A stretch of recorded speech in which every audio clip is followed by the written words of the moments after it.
Praise be unto Jesus. Hallelujah. Hallelujah. Nimbari kubera ya matara sindababona neza. I don't know, it's because of the lighting system. I can't see you properly. Kandi nagomba kubabona neza. And I really wanted to see your faces. Sinzi ko hari ukuntu iri tara niri nini cyane. I don't know, the two of these lights, they're a bit bright. Bori gabanya gatoya aya yo hagati is okay. The other lights are alright, but the other two, they're a bit bright. Okay, ndatanguye kubabona. Now I can see you a little bit clearer. Hallelujah. Hallelujah. Reka hari ikibazo kimwe ngomba ndababaze. There's one question that I want to ask you Imbere yuko tubandanye. before we proceed. Ninde muntu yarafise shift uno munsi? Who is among of you had a shift today? Ariko akavuga ngo kuko nibuka ko Yesu yambabariye. But then they will remember that Jesus had forgiven me. Ayo mafaranga ndayahevye. I'm not going to focus on the money. Nimumanike. Please raise your hand. Abari bazi ko bafise akazi uyu munsi. For those who knew that they had a job shift today. Hallelujah. Hallelujah. Reka dukomere Imana amashi. Give a round of applause to Jesus. Kandi reka tubakomera amashi cyane. And also give a round of applause to those people. Uyu munsi So today, kambazi umwe mu bari gukora. let me ask among those who were going to go to work today. Iba double canke ntiyari kuba double. Was it the pay going to be a double pay or not? Kubw'ivyo Imana ibaheza. So therefore, may God bless you. Na jewe nari gukora. I was also going to go to work. Ariko jewe ntiyari kuba double yari kuba normal. Mine was not going to be a double pay. It was just going to be a normal pay. Ariko ndashima Imana ko yanyemereye gushika hano. But I thank God who allowed me to be here. Imana ni gitangaza. Our God is a miraculous God. Ntabwo naje hano kukubera uyu munsi kuko ndi umupastori. I didn't come here because I know I'm a pastor. Ariko naje kuko but I came here because I know that a day like this is a day that I was forgiven. Hallelujah. Hallelujah. I don't want you to consider of coming here because you are the singer. Not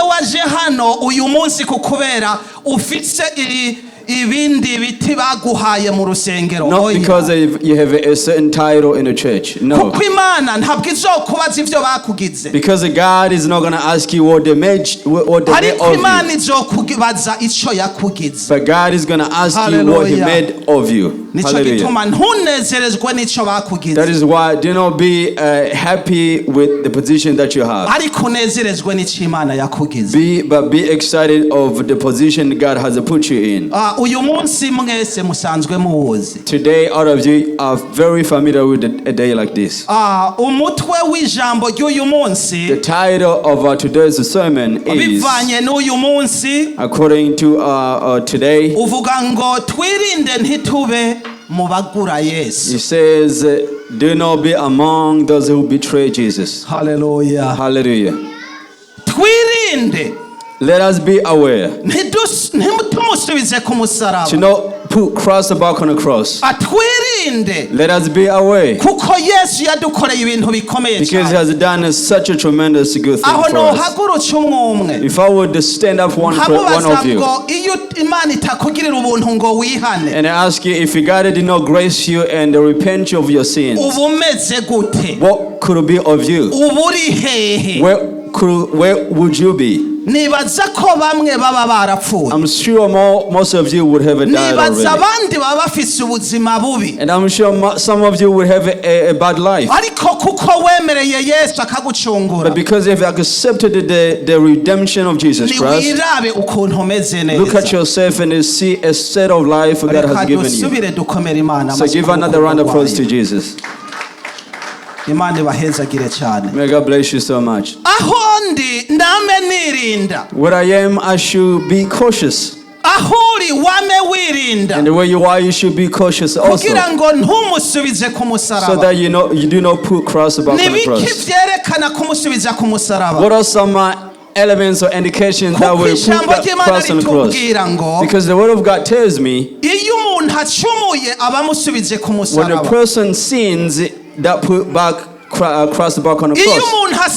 inyuma abamusubije ku When musaraba. someone backslides, they'll put cross back on the cross. Kubw'ivyo tugwana intambara nziza ntitumusubize ku musaraba. Therefore, let us fight a good fight so we don't put back cross on cross. Nico gituma uyu munsi natoye iyi ntumbero ivuga ngo twirinde. That is why today tube I chose mu bagura Yesu. this message that says, do not be aware we don't be among those who will betray Jesus. Reka dusabe mwarimu I'm going to ask teacher dusomere ariko rero Festus, but also aka kamenyero turi kumenyera ni kabi kwa mu muntu umwe wenyine ari wasoma. this kind of familiarity that we are drawing close to only one person to be reading is not good.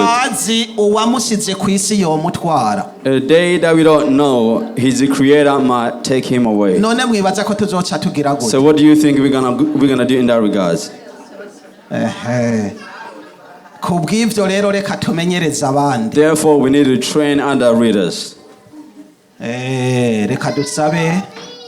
Therefore, I'm gonna ask you someone who has not been reading Kirundi. So maybe someone is asking themselves, what do you think from today, I want you to train yourself to read Kirundi. But I'm going to ask Teacher Festus because he's still here to continue to read for us, please. I'm going to ask him to read in the book of Mark 13, verse 13. Mark 3, chapter 13. And he'll be reading up to verse 19.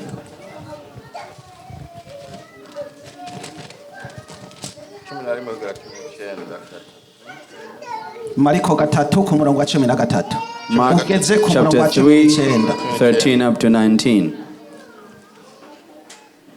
Yesu atoranya intumwa 12 maze aduga umusozi muremure ahamagara abagomba baza kuri we atoranya 12 bo kubana nawe maze ngo abatume kwigisha no kugira ububasha bwo gusenda abadayimoni nuko atoranya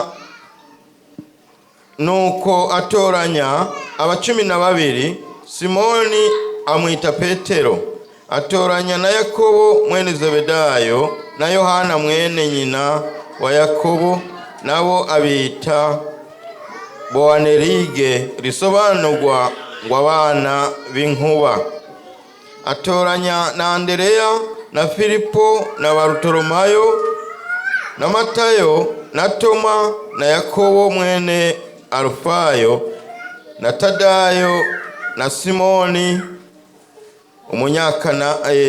umunyakana nayo na Yuda Isikariota niwe yamuguze. Amen. Amen. Amen. Hallelujah. Hallelujah. Mwumvirize aya majambo. Listen to these words. Twumvise ngo maze Yesu aduga umusozi. We've heard that Jesus went up on a mountain. Yesu yiyumvisemwo gutoranya abakozi. Jesus felt in himself to appoint apostles. Which means you who are here, you are the servant. There's a word that we've heard that he chose among that he wanted. That is why when the leaders of the church looking for servants, they don't just appoint anyone. Another concept is the word of God that tells us. He says that before you were formed, I knew you. Jesus sat them down. And he already had in mind whom he was going to choose. You who is seated here know that Christ has selected you. The one whom he did not want to select is not here today. So he chose. So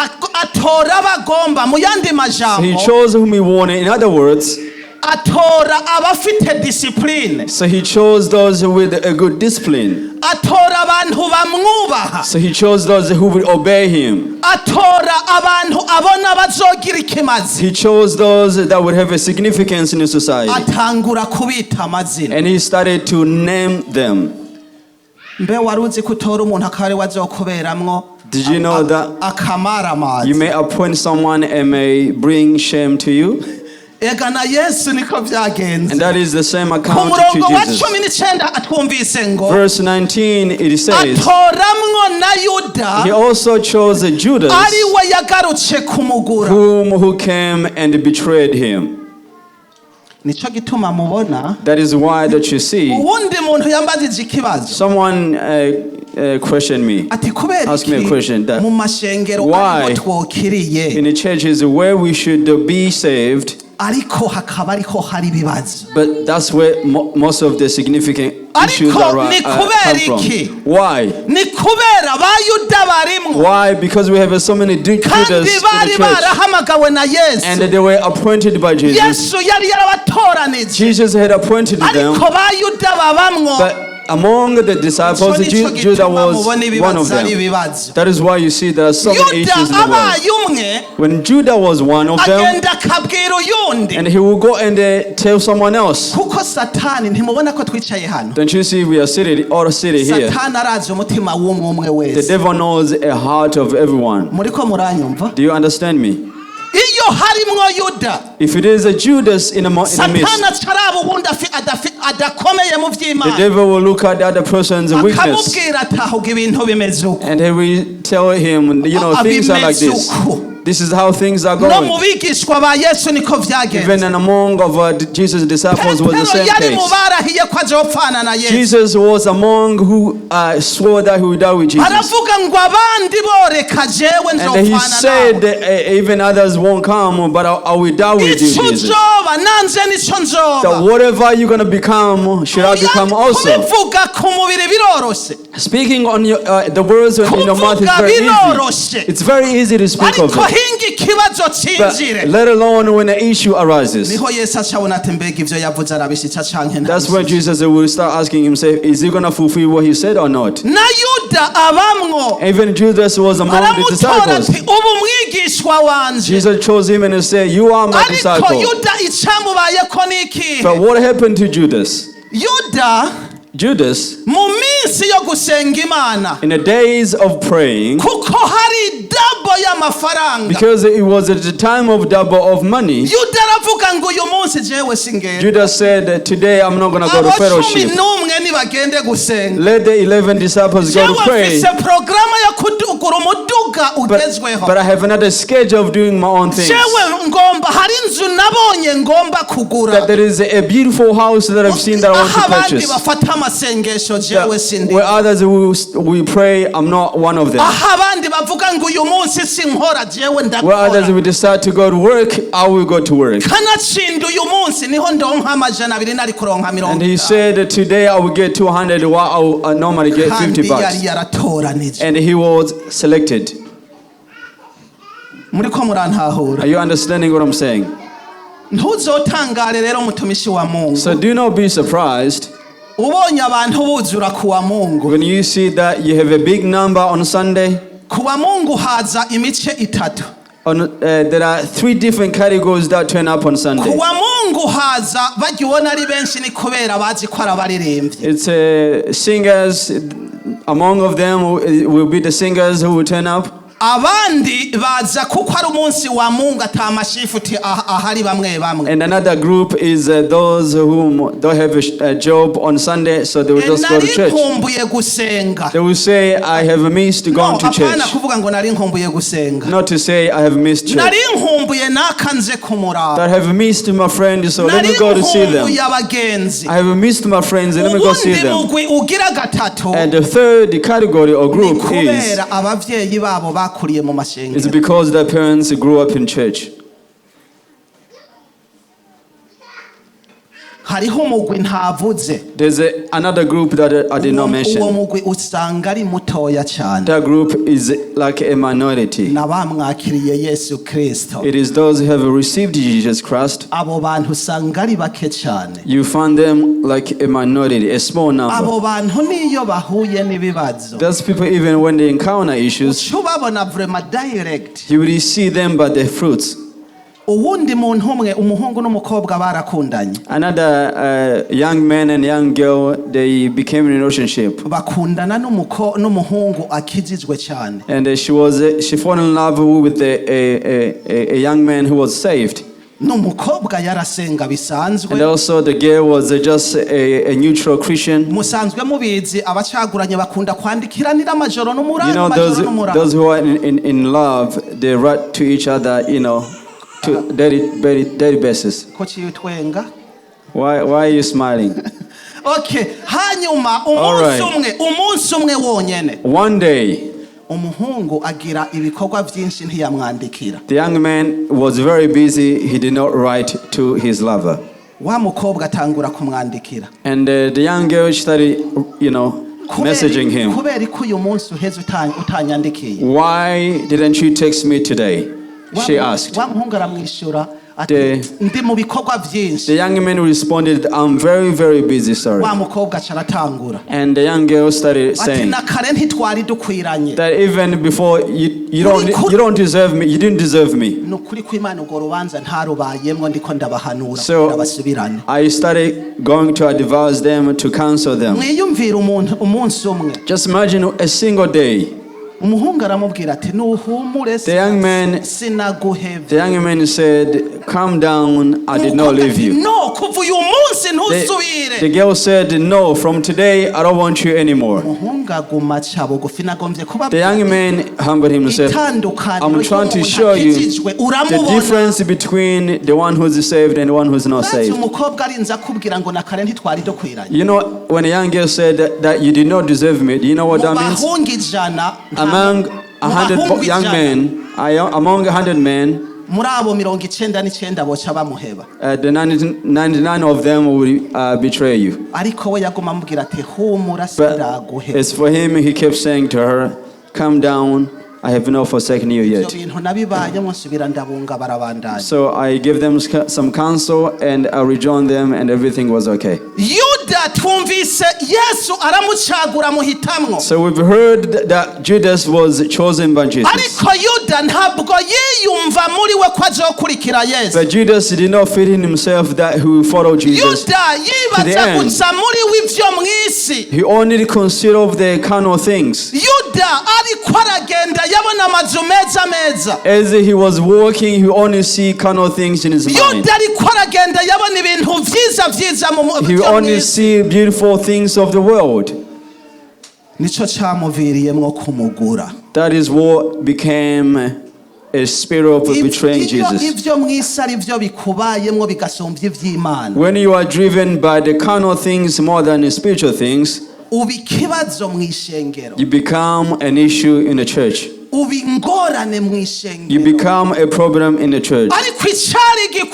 But what was more significant for him?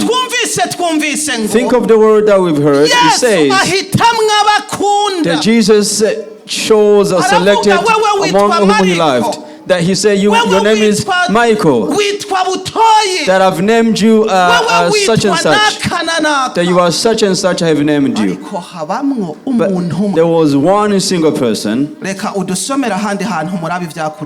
going to ask you to read us another passage and see what followed.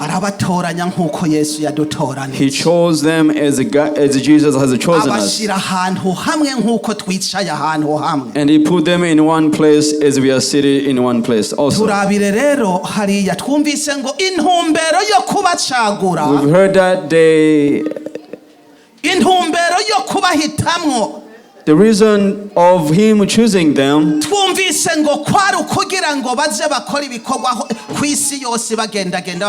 was for them to go around the world preaching the gospel. That was the reason of Jesus Christ. Not of the reason to love the world. Not the reason of hating one another. But the only significance was to go globally preaching the gospel of the news or the good news of Jesus Christ. That is why he chose them. Turabe hariya muri Matayo 26 ku murongo wa 14. Let's go look in the book of Matthew 26. Mwumvirize wa muntu umwe ivyabaye. And listen to that one person what happened to them. Matthew 26:14. Maze umwe muri bamwe 12 ugeze ku murongo wa 16 up to verse 16. Maze umwe muri bamwe 12 yitwa Yuda Isikariyota aja ku baherezi bakuru arababaza ati mwompera iki nkazomubaronkera. Bamugerera intete z'ifeza 30. Ahera ko arondera uburyo bwo kumubaronkera. Amen. Man tubabari. Hallelujah. Hallelujah. Uwo ni umubabaro. That is a pity. Yuda ariko aragendagenda. When Judas was walking, nibaza amafaranga yababwiye ko bamuha. I'm sure the amount of money he told them to pay him. Nibaza ko yashobora kuba yoyubaka iyi Adelaide ari wenyine akayigaba. Perhaps he will be able to build the whole Adelaide and become his own. Let me give you a small example that you are familiar with. Just imagine you have about 4, 5, 6 houses. And you have different companies or firms in different countries. You have more than 5, 6 vehicles of your own. But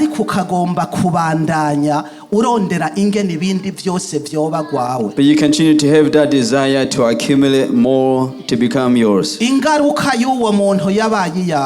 What was the outcome of that person? Do you know of the news? Now that person is in prison in Burundi. Forget about spiritual things. Oh, forget about the things of God also. When you go deep into the world, there will be a negative consequences that would affect you. I'm sure you remember the person that I'm talking about. Just to think about it. He's not saved.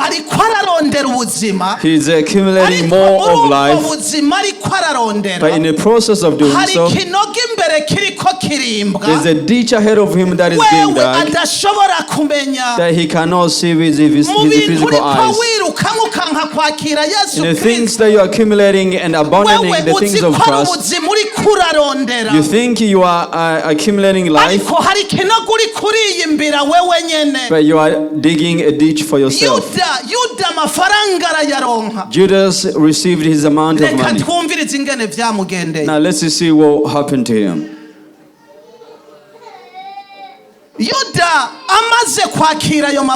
After receiving the amount of money, he started, being happy himself. He started looking for architecture to build his houses. I'm gonna tell you the reason why Judas agreed to betray Jesus. Judas did not want for Jesus to die. No. And why is that? You know, Judas was with Jesus. The miracles Jesus performed, Judas was with him. If it's to resurrect the dead, Judas was there. Remember, even when Jesus came to capture him, And when they came to capture him, everyone fell down. Satana acabwira Yuda And the devil told Judas atajya amafaranga woyatora that if you could take that money, none umuntu azura abapfuye the person who resurrected the dead, ahindukiye inyuma abantu bagahunga, where he will turn behind and the people will fall down, uwo muntu buca akora kuri Yesu ninde? who do you think can capture Jesus? Ico nico cyahumiye Yuda. So that is what happened to Judas. Abo turi kumwe ni bande bumva ko ico kintu ari cyo? Who do you think what I'm saying is Ntabwo true? Yuda yari afise programa yo kuvuga ngo nicishe Yesu, Judas did not have a schedule to kill Jesus kuko yari azi ko Yesu afise ubushobozi because he budasanzwe. knew Jesus had some supernatural in We him. yaravye amahera gusa, He only looked at the account of money, amenya ko Yesu atawuzomukora. and he knew that Jesus would not be captured by anybody because he had a superpower. Nico gituma nababwiye nti ujya muntu That is why I said ujya muntu ari koza igihugu agura ivyo agura asubira, the person who's accumulating the life or the lifestyle of the nta world, muntu afise ububasha bwo kuzomukora. he thought that he had a superpower, nobody would touch him. Tube twiga no mu bintu vyo mwisi So tubirana. we need to learn in our everyday life. Hari gihe uba ubona ufise uwukurongoye, Sometimes you may think you have a leader ahead of you or in front of you, wewe ukabona ngo ni umuntu muto muto, and you think they are just an ordinary person, wewe ukabona ngo ni umuntu adashobora kuba yongera ico and ankoresha, you think they will not do anything for you, wewe rero ukaca utangura kwikorera ivyo ugomba. and you start doing whatever you Ariko want. uwamushizeho, But the one who has appointed ujya him, muntu akugaba nubwo ari mutoya, even though that person ahead of you Imana is ifise very ububasha ordinary, bwo kukugira uko agomba. God has the power to do to you what God wants him to do. Ariko n'uwamushizeho. Not because of that person, but because the one who has appointed him or put him there. Hallelujah. Hallelujah. None nka jewe urabona ko harimo ibigabo mbona ngaha byo nkubita. As for me, you see, I'm not that strong. There are people who are more stronger than me. Nanje rero ubwoba mfise mu kwiruka ndo wa mbere no kwiruka. I have a fear. I would probably run away. Ariko wansize ngaha, But the one who has appointed me and put me here, ashobora kugukorera akantu, he may do something to you. jewe niyirukiye ugize ngo nkurikire ukagwa hasi ugakura amenyo. When I run away, when you try to chase me, then you fall down. Uko niko vyagenze kuri Yuda. That is exactly what happened to Judas. Dusomere Read for Matayo us 27 ku murongo wa 3. Matthew 27 verse 3 Dusomere ukugeza ku murongo w'8. up to verse 8. You should be reading for us. Yuda aja kwiyahura, maze Yuda yamuguze abonye Yesu ko bamutsindishije, aricuza, asubiza abaherezi bakuru n'abashinga ntahe za ntete z'ifeza 30, ati nacumuye, naguze amaraso y'utagira icyaha. Nabo baramwishyura bati, bidutwaye iki? Ni ibyawe. Aterera izo ntete z'ifeza ahera h'urusengero, aragenda arimanika. Abaherezi bakuru bandura zino feza bati, ntizemererwa gushigwa mu mashikanwa kuko ari biguze amaraso. Baja inama bazigura ubwatsi n'umubumbyi ngo baze bahahambe injabuka. Nico cyatumye ubwo bwatsi bwitwa ubwatsi bw'amaraso na bugingo n'ubu. Amen. Mwumvirize rero. Amen. Just listen. Mwumvirize ingaruka. Listen of the consequences. Mwumvirize ingaruka. Listen of the outcome. Yuda amaze gutora ayo mafaranga, After receiving the money, abona ingene bafashe Yesu, and they experienced how they have captured Jesus, batangura kumukubita, they started beating him up. abona birakunda, And he saw that it was possible. bamuhenurira hasi, They threw him down. abona birakunda, He saw that it was possible for them. bamucumita icumu mu They struck him a spear and they saw that it was possible. And Jesus had started, deteriorating. And Judas started reconsidering. And he said, where is his superpower? Poor all to me. What made me to receive this money? I thought because he has a superpower, nobody will touch him. So that I'll be able to carry out our schedules. What am I going to do about it? What can I do about this? No one will be able to save him from the trap. Listen, the consequences of not reconsidering yourself. Listen to the consequences of not humbling yourself. Sometimes you need to take things in a slow motion. A person who is saved, this is what Jesus did. How would you know someone that it is truly saved? When someone has harassed them, they will see any direct response towards what they have said. That person will say that it is not them who say that. The way I know that person, they will never say such a thing. The way I know that person, they will never do something like that. Are you understanding me? The reason why I'm saying that, remember what Jesus did. Peter had a knife in his hand. When they came to capture Jesus, Peter said, in our tribe we know how to fight. And I love Jesus truly. No way this is going to happen. He took a knife and he went to those who came to capture Jesus and he cut off his ear. And Jesus responded to him and said, no, this is not the fight that we are here to fight.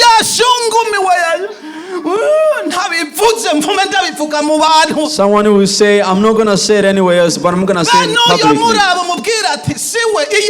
Look at that person and say, it is not them. If it is not them, we do not say such a.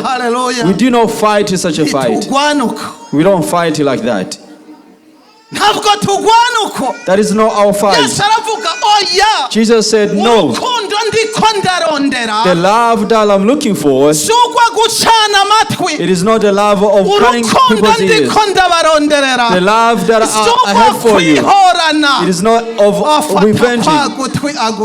And then he picked up the ear and mended it back to the person. Judas, he said, why? He didn't use his superpower to fight for himself. Why did he use the superpower to mend the guy's ear on?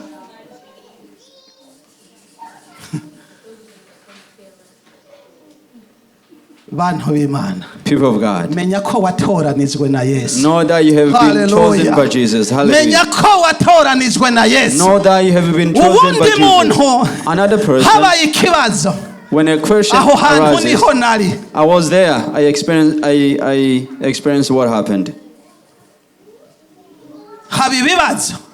There's something happened. It was in a church. Well, after service, one of the leaders called the person who was the victim.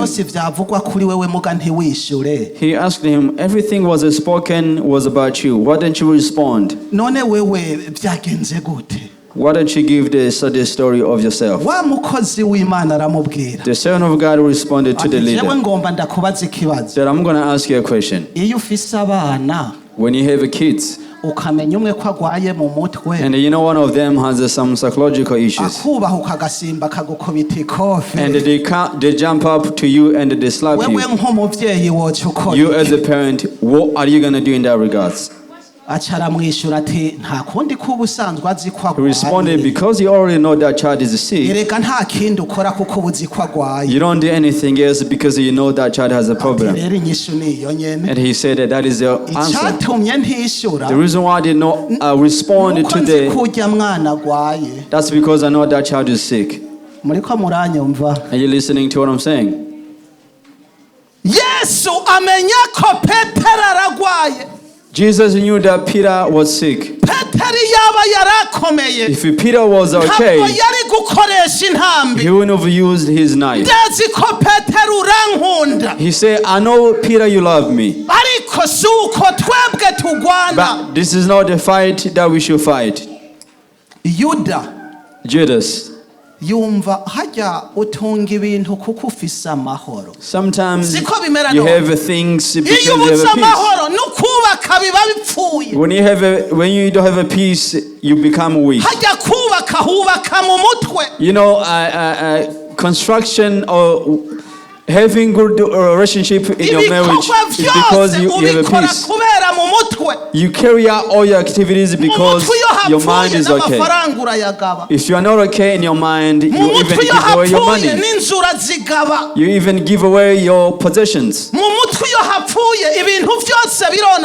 there's something wrong with your mind, things will not go well. Judas said, I wish I knew. Had I known, I wouldn't have received this money. I thought they would capture him and then he would do something and then he would defend himself. I thought they would come to capture him and he would turn back and they would fall down. That even if I build a house, would I live in it peacefully? The things that you are accumulating and you can't serve God well. You think that you're looking for something that will help you. That you look, but you're accumulating things that would make you hang yourself or suicide.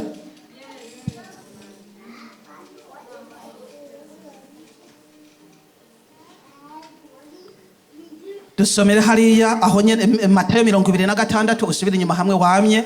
Go back into the same chapter 26, Matthew 26.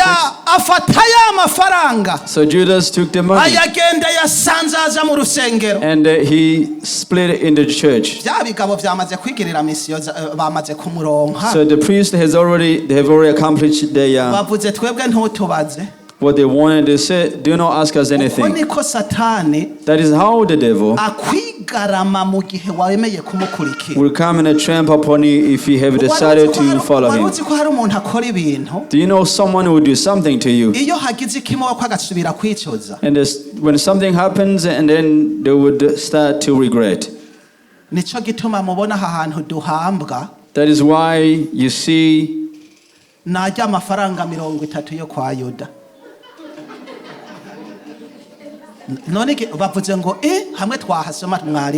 when you read the passage, where were you?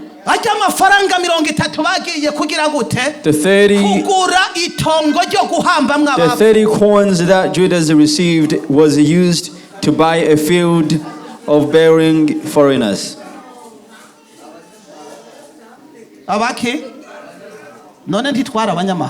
we not part of the foreign?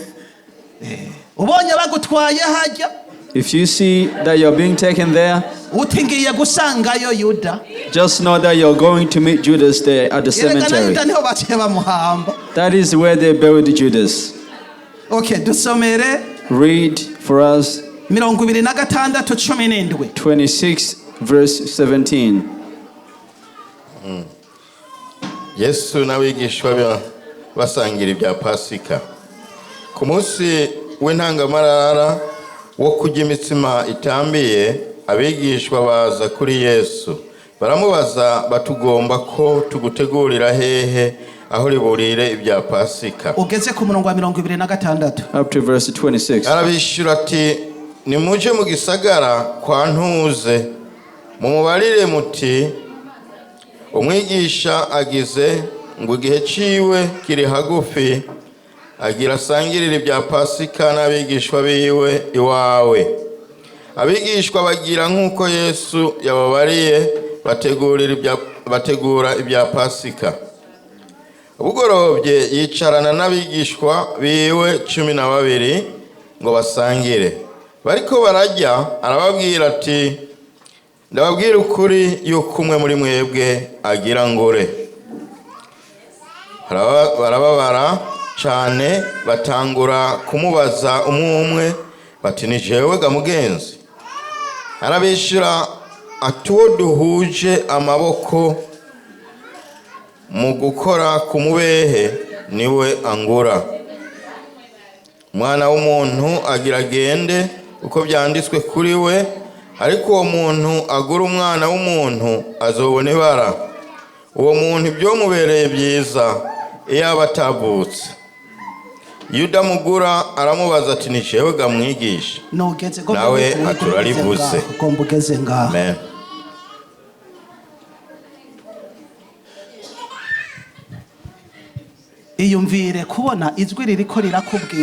Just imagine there's a voice in you telling you that you are in a wrong. But then you start asking a question, is it me? But you already know 100% that it is you. Pretending. Jesus said, go to a certain man so that he can prepare the Passover because the time has come. Who can tell us that? Why did Jesus say, go to a certain man? Why did he say so? You are the teacher. Don't you know what a teacher means? That means the teacher will know what it means. Who can tell us? Why didn't Jesus give a name? Why didn't he say, go to Matthew, go to Moses? Mama tubwire.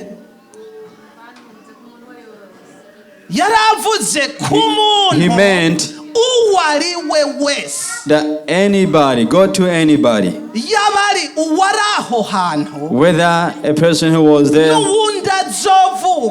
but also the one who will be born in the future, and all those who will be born generation after generation until Jesus will return. Go to a certain man, let him prepare himself. We will share together. Go to a certain person and let them prepare themselves. We will share together. He didn't want anyone to excuse themselves that I was not among them. The next generation would excuse themselves and say, I was not one of them. Jesus was a wise man. He would speak a word and that word will be applied to when the world will be out of existence. Go to a certain man, that is the word that I was looking for. So that they can do the preparations of Passover.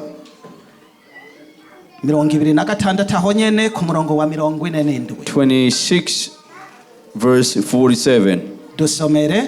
Read for us. Ata Yesu akivuga, Yuda umwe muri bamwe 12 arasazananye n'igitero cinshi kizanye inkota n'amahiri kivuye ku baherezi bakuru n'abishinga ntahe ubwo bwoko. Banzugezaho ubwo muhagaza aho nyene. Caesar there, please. Iyumvire Yuda igihe twasoma. Imagine the previous passage that we read. Yuda yabaye uwanyuma mu gutogwa na Yesu. Jesus was the last disciples to be chosen by Christ. But he was the first one to do what? Do you see how things are going? When you have a bad plan in you, you're the one who will be known before others. Does not happen like that? He was the last to be chosen, but he was the first to do evil things. Because the war was full of his heart, he would know allow him to wait. Are you understanding what I'm saying? When someone have a bad plans, they will start to speak first. Because the devil is full of them. They want to be first. So that it is known that they know how to speak or they are very talkative. You know when you are talkative all the time,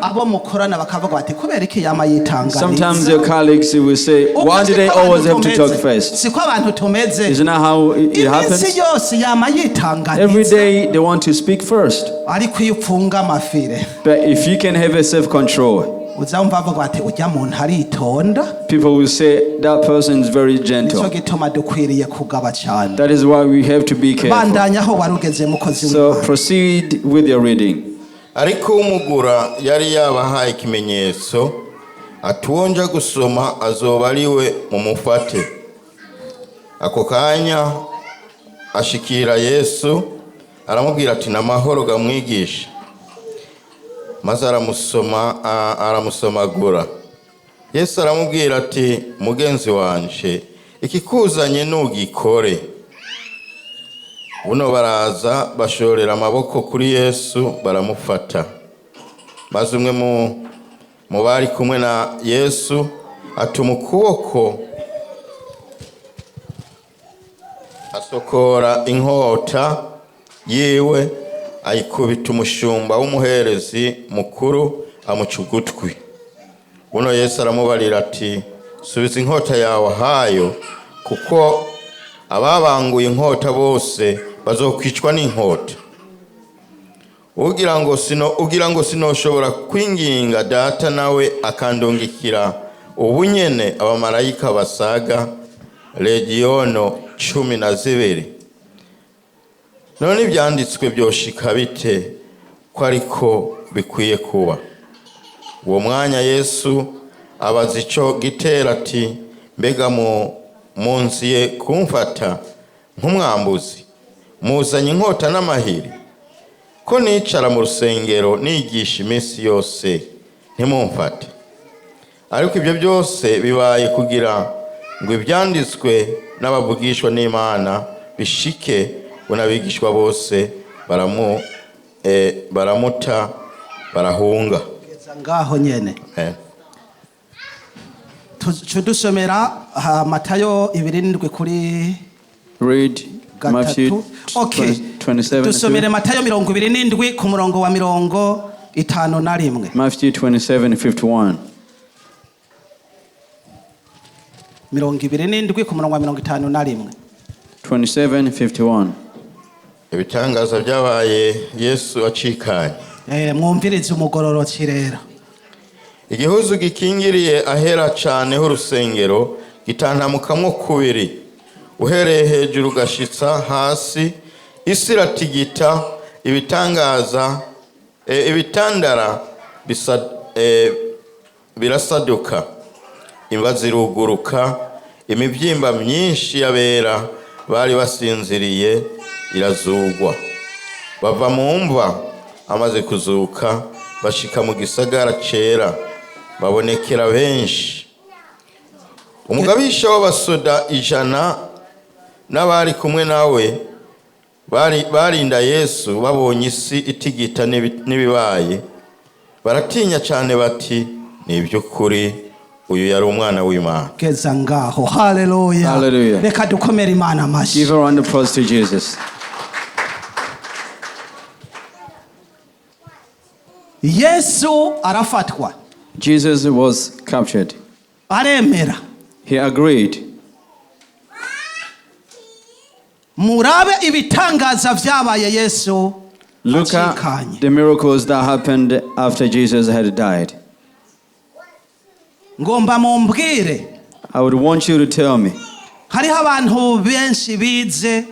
There are people who are educated or who are scholars.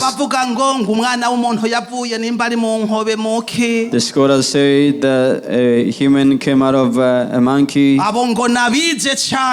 They say those are the scholars of the world. I would want someone who is educated and tell me who have seen that there is a person, another person who has died or passed away, and then there was a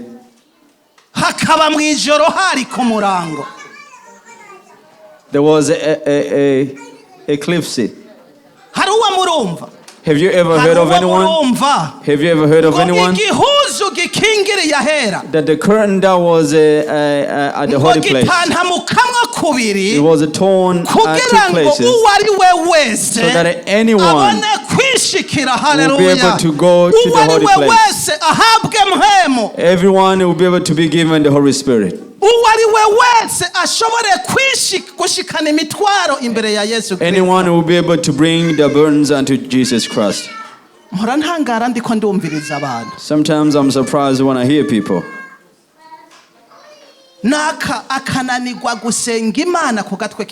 Someone who failed to pray on their own,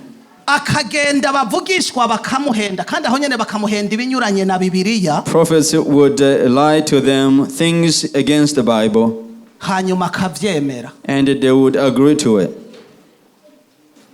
And that person will agree with what they're saying. If someone will deceive you, they would rather deceive you using the Bible. If they deceive you using the Bible, it may be a little bit hard for you to understand. That the curtain that was at the temple, at the holy place, it was torn into two places. The earth shook.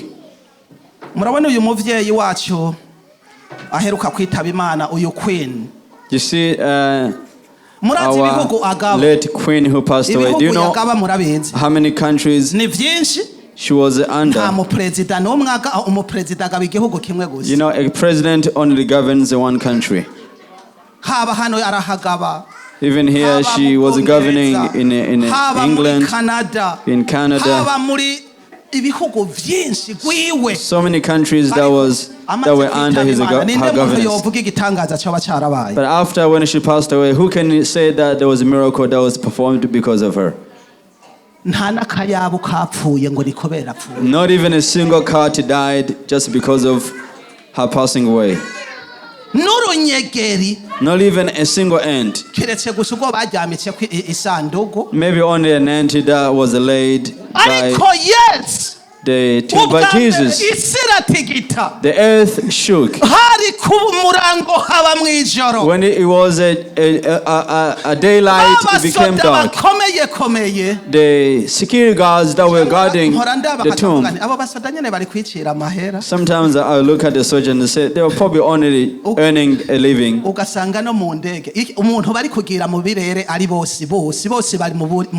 They are all flying in one airplane. And they will say that person is guarding the president. What if there's an accident in an airplane? What would the security guard do? But because they're at work, it is okay. Even the security guard will pray, I wish you would get back to our destination safe. But another miracle that was performed is that those who had died, hallelujah, they were resurrected. And they started walking physically. See the love of Jesus. Hallelujah. Those who died, they were resurrected. They arrived in a city. And they said, you have buried us. Here we are now because of the love of Jesus. Hallelujah. Jesus Christ. But Judas was not resurrected or did not rise up. Hallelujah. Hallelujah. Imana n'urukundo. Our God is love. Ubonye iri kwirakwirekera, when you see that he's not doing anything to you, don't think that you are capable of doing things. That is what we need to understand first. Understand that you are among the 12 that he has elected or chosen. And then let us come together and serve God so that we can sit with the high person. May God bless you. Even though Jesus had done all that, he went to heaven without preaching the gospel, and even those who went, they did not finish preaching the gospel. Even those after our generation, they will come to preach the gospel. For those who have heard the word of God and obey it, may God bless you. Hallelujah. Hallelujah. Today is a joyful day. The cross has done powerful things. Today is a sign that the curtain that was covered the temple, holy place, has been removed. I wish the darkness that is in you will become light. I wish if you are spiritually dead, you would be resurrected again, so that you can start to walk in the city and be seen. It will be pleasing to Jesus. Let us all stand up. I can't preach everything. Hallelujah. Hallelujah. I'm going to ask everyone to stand up. So we are about to pray. We're going to pray by saying, thank you, Jesus. But if it is a person, if they see that they have a darkness into them, and they want to receive light in them, we want to welcome that person. If it is also another person who was thinking that however it is, I have a weakness in me, that I have a plan the same as Judas, we also welcome that person. If everybody is spiritually okay, that is fine with me. So we're going to pray by saying this prayer, that Jesus has done it. He became the world. He overcame the world. And we came to become the children of God. Even though you are sick, pray this prayer. There are those who are sick and they passed away. But as for you, even though you are sick, nothing has happened to you. So let us pray by thanking God. We're going to ask our senior pastor to lead us in prayer. And the rest, may God bless you. May God bless the ears that have heard. May God bless the heart that has received. May God bless all of you in general and keep the word of God.